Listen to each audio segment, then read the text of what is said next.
I'm Charlie Sykes from the Bulwark. We're in week 3 of the House Republican Goat Rodeo, and a quick reminder, it did not have to be this way. Life, like politics, is about choices. And one of the choices House Republicans made was to reject this woman and go with this guy instead. That's right, House Republicans could have chosen Liz Cheney. She was a rock-ribbed Republican, somebody who had a long pedigree in Republican politics. In fact, she voted with Donald Trump more than 93% of the time.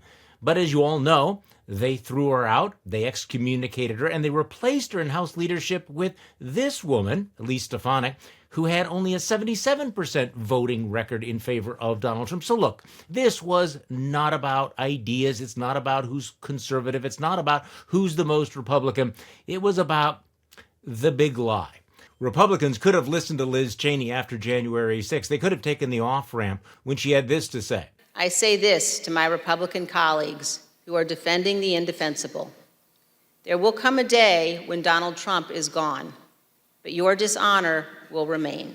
And remember, for about 5 minutes, Kevin McCarthy actually agreed with her, thought the same thing. Last week's violent attack on the Capitol was undemocratic, un-American, and criminal.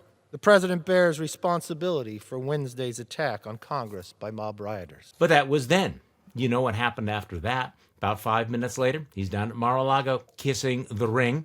And instead of listening to Liz Cheney, they stripped her of her position in leadership and then engineered her primary defeat. So as a result, instead of a grown-up in power, they have this kind of chaos. If only they had been warned.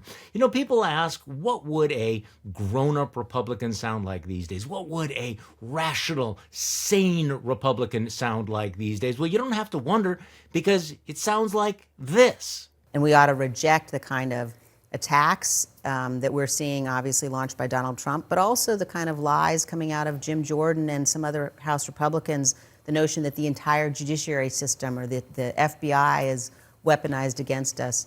And I would urge that people think about, as we look at the threats globally, the notion that we've got Republicans saying we're going to defund the FBI, we're going to defund the Department of Justice.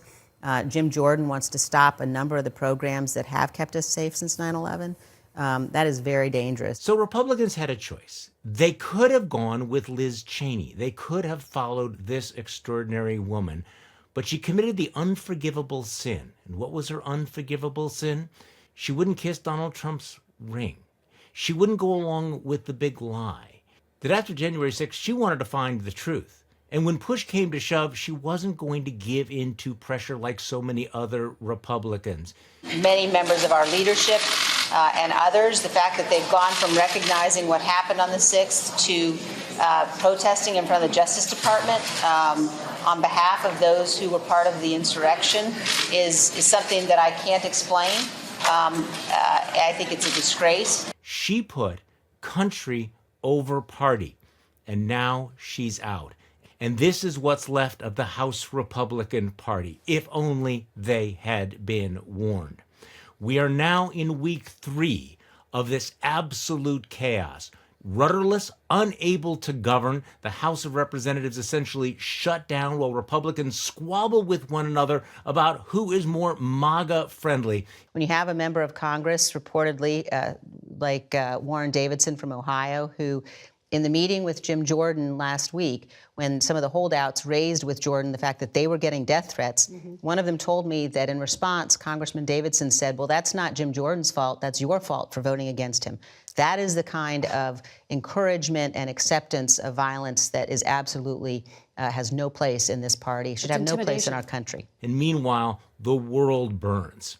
Not only is he out there advocating for complimenting America's adversaries and, in fact, terrorist organizations that slaughter innocents, he also seems to have shared very highly classified intelligence information, both ours and the Israelis, in fact, with adversaries. So I think it's simply the latest example of why Donald Trump is not fit to be president of the United States. And while they squabble, one of the few voices speaking truth to power is the woman they rejected. Liz Cheney could have been the future of the Republican Party. Now she's that voice warning us what Republican power really looks like. And a reminder that you are not the crazy ones.